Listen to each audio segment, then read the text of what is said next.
ओम श्री परमात्मा ने नमो। एबे आमे पढ़िया भगवत गीतार त्रयोदश अध्याय मतलब 13 नंबर अध्याय पढ़िबा। श्री भगवान उवाच कौन कहउछन।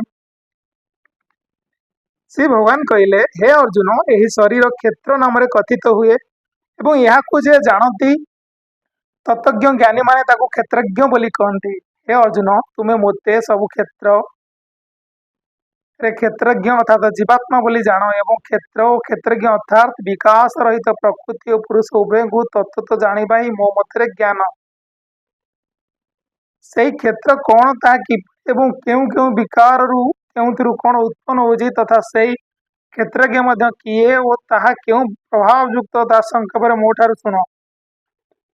एई क्षेत्र और क्षेत्रज्ञ तत्व ऋषि मानक द्वारा बहु प्रकार रे कुहा जायछि एवं विविध वेद मंत्र द्वारा मध्य विभाग पूर्वक कुहा जायछि तथा भल भाव निश्चय कराइथिबा जुक्तियुक्त ब्रह्मसूत्र पदमानक द्वारा मध्य कुहा जायछि। पंच महाभूत अहंकार बुद्धि और मूल प्रकृति तथा 10 इंद्रिय एक मन इंद्रिय मानकर विषय अर्थात शब्द स्पर्श रूप रस गंध तथा इच्छा दोष सुख दुख स्थूल देहर पिंड चेतना और धृति एपरि विकार मानक सहित यही क्षेत्र स्वरूप संक्षेप कहगला।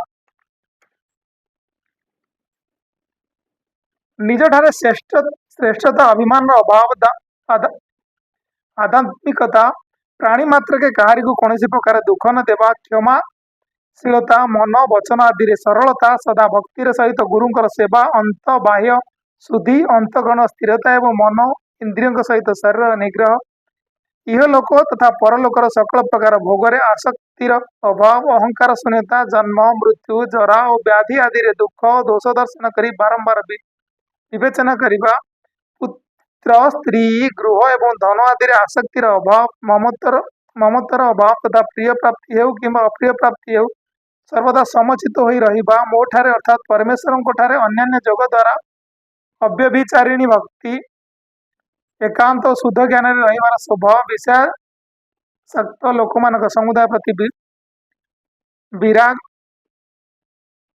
आध्यात्म ज्ञान नित्य स्थित एवं तत्व ज्ञान अर्थ रूप परमात्मा को ही सर्वत्र दर्शन ये सब को ज्ञान बोली जहाँ यार विपरीत ताहा अज्ञान बोली कहुई।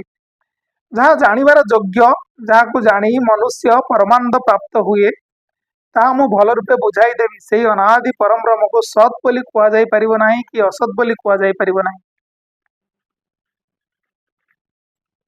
तांकर सकल दिगरे हस्त और पाद रही सकल दिगरे नेत्र शिर और मुख रही सकल दिगरे कर्ण रही कारण से संसार सबको व्याप्ति रही से सकल इंद्रिय ग्राह्य विषय ज्ञाता अथच वास्तव से सकल इंद्रिय रहित अटंती से आसक्ति रहित होई मध्य समस्त धारण पोषणकारी और निर्गुण होई मध्य गुणमानकर भुक्ता अटंती से परमात्मा चराचर सकल भूतंकर बाहर और भितर सर्वत्र परिपूर्ण हो रही चर अचर रूप मध्य से ही अटंती पुणी से सूक्ष्म होइतिबारु अभिज्ञेय अटंती तथा से अत्यंत निकट अच्छा और अति दूर से परमात्मा अविभक्त रूप से आकाश सदृश परिपूर्ण होते भी चराचर समस्त भूत मानक भितर विभक्ति परि हो रही प्रतीत होती पुणी से ज्ञेय परमात्मा विष्णु रूप से भूतमानकर धारण पोषण करता रुद्र रूप से संहार करता और ब्रह्मा रूप से समस्त सृष्टिकर्ता अच्छा से परम ब्रह्म को ज्योति मानकर भी ज्योति एवं मायर संपूर्ण अतीत बोली कहुए से परमात्मा बोध स्वरूप जानिबार योग्य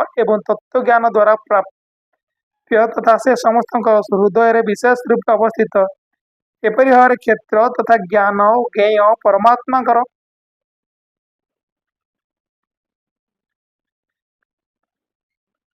स्वरूप संक्षेप रे कहगला। मोर भक्त या तत्व तो जानी मोर स्वरूप प्राप्त हुंती। प्रकृति एवं पुरुष यही उभय को अनादि बोली जान राग दोषादि विकार गुड़ी को तथा त्रिगुणात्मक समस्त पदार्थ भी प्रकृति ही उत्पन्न बोली जान कार्य करण उत्पन्न करिवार प्रकृति हेतु बोली कहुए एवं सुख दुखर भोक्तापण अर्थात भोगिबार जीवात्मा को हेतु बोली कहुए। प्रकृति स्थित पुरुष ही प्रकृति उत्पन्न त्रिगुणात्मक पदार्थ गुड़ी को भोग करे एवं यही सब गुणमानकर संग ही यही जीवात्मार भल मंद जोनि मानक जन्म लेवार कारण अटे। यही देह अवस्थित होई आत्मा प्रकृति परमात्मा ही अटे से ही साक्षी होता उपद्रष्टा तथार्थ ସମ୍ମତିଦାତା ହୋଇଥିବାରୁ ଅନୁମନ୍ତା, ସମସ୍ତଙ୍କର ଧାରଣ ପୋଷଣକାରୀ ହୋଇଥିବାରୁ କର୍ତ୍ତା, ଜୀବରୂପୀ ହୋଇଥିବାରୁ ଭୋକ୍ତା, ବ୍ରହ୍ମା ପ୍ରଭୃତିଙ୍କ ସ୍ୱାମୀ ହୋଇଥିବାରୁ ମହେଶ୍ୱର ଏବଂ ଶୁଦ୍ଧ ସଚ୍ଚିଦାନନ୍ଦଘନ ହୋଇଥିବାରୁ ପରମାତ୍ମା ବୋଲି କୁହାଯାଏ।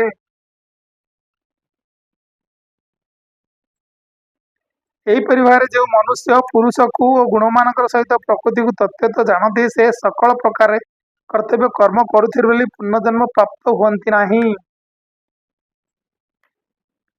କେତେକ ମନୁଷ୍ୟ ସେହି ପରମ ପୁରୁଷ ପରମାତ୍ମାକୁ ଶୁଦ୍ଧ ହୋଇଥିବା ସୂକ୍ଷ୍ମ ବୁଦ୍ଧି ବଳରେ ଧ୍ୟାନ ଦ୍ୱାରା ହୃଦୟରେ ଦର୍ଶନ କରନ୍ତି। ଅନ୍ୟ କେତେକ ଜ୍ଞାନ ଯୋଗ୍ୟ ଦ୍ୱାରା ଓ ଆହୁରି କେତେକ କର୍ମଯୋଗ ଦ୍ୱାରା ତାକୁ ଦର୍ଶନ କରନ୍ତି ଅର୍ଥାତ୍ ପ୍ରାପ୍ତ ହୁଅନ୍ତି।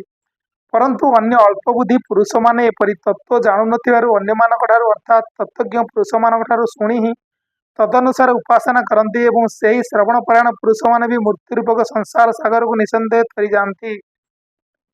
ହେ ଅର୍ଜୁନ, ଯେତେ ସବୁ ସ୍ଥାବର ଜଙ୍ଗ ପ୍ରାଣୀ ଉତ୍ପନ୍ନ ହୁଅନ୍ତି, ସେମାନଙ୍କୁ ତୁମେ କ୍ଷେତ୍ର ଓ କ୍ଷେତ୍ରଜ୍ଞର ସଂଯୋଗରୁ ହିଁ ଉତ୍ପନ୍ନ ହୁଏ ବୋଲି ଜାଣ। ଯେଉଁ ପୁରୁଷ ବିନିଷ୍ଟ ହେଉଥିବ ସକଳ ଚରାଚର ଭୂତମାନଙ୍କଠାରେ ପରମେଶ୍ୱରଙ୍କୁ ନାଶରହିତ ଏବଂ ସମଭାବରେ ଅବସ୍ଥିତ ଥିବା ଦେଖନ୍ତି, ସେ ହିଁ ଯଥାର୍ଥ ଦେଖନ୍ତି। କାରଣ ଯେଉଁ ପୁରୁଷ ସର୍ବତ୍ର ସମଭାବରେ ଅବସ୍ଥିତ ପରମେଶ୍ୱରଙ୍କୁ ସମାନ ରୂପେ ଦେଖି ନିଜ ଦ୍ୱାରା ନିଜକୁ ନଷ୍ଟ କରନ୍ତି ନାହିଁ, ସେ ତାଙ୍କର ଫଳସ୍ୱରୂପ ପରମ ଗତି ପ୍ରାପ୍ତ ହୁଅନ୍ତି। ଏବଂ ଯେଉଁ ପୁରୁଷ କର୍ମମାନଙ୍କୁ ସବୁ ପ୍ରକାର ପ୍ରକୃତି ଦ୍ୱାରା ହିଁ କରାଯାଉଛି ବୋଲି ଦେଖନ୍ତି ଓ ଆତ୍ମାକୁ ଅକର୍ତ୍ତା ବୋଲି ଦେଖନ୍ତି, ସେ ହିଁ ଯଥାର୍ଥ ଦେଖନ୍ତି। ଏହି ପୁରୁଷ ଯେଉଁକ୍ଷଣି ଭୂତମାନଙ୍କର ପୃଥକ ପୃଥକ ଭାବକୁ ଏକ ପରମାତ୍ମାଙ୍କଠାରେ ଅବସ୍ଥିତ ଥିବା ଦେଖନ୍ତି ଏବଂ ସେହି ଏକ ପରମାତ୍ମାଙ୍କଠାରୁ ହିଁ ସମସ୍ତ ଭୂତଙ୍କର ବିସ୍ତାର ହୋଇଛି ବୋଲି ଦେଖନ୍ତି, ସେ ସେହିକ୍ଷଣି ସଚ୍ଚିଦାନନ୍ଦଘନ ବ୍ରହ୍ମକୁ ପ୍ରାପ୍ତ ହୋଇଯାଆନ୍ତି। ହେ ଅର୍ଜୁନ, ଅନାଦି ହୋଇଥିବାରୁ ଓ ନିର୍ଗୁଣ ହୋଇଥିବାରୁ ଏହି ଅବିନାଶୀ ପରମାତ୍ମା ଶରୀରରେ ରହି ମଧ୍ୟ ବାସ୍ତବରେ କିଛି କରନ୍ତି ନାହିଁ କି କୌଣସିରେ ଲିପ୍ତ ହୁଅନ୍ତି ନାହିଁ। ଯେପରି ସର୍ବତ୍ର ବ୍ୟାପ୍ତ ଆକାଶ ସୂକ୍ଷ୍ମ ହୋଇଥିବାରୁ କାହା ଦ୍ୱାରା ଲିପ୍ତ ହୁଏ ନାହିଁ, ସେହିପରି ଦେହରେ ସର୍ବତ୍ର ଅବସ୍ଥିତ ଆତ୍ମା ନିର୍ଗୁଣ ହୋଇଥିବାରୁ ଦେହର ଗୁଣମାନଙ୍କ ଦ୍ୱାରା ଲିପ୍ତ ହୁଏ ନାହିଁ।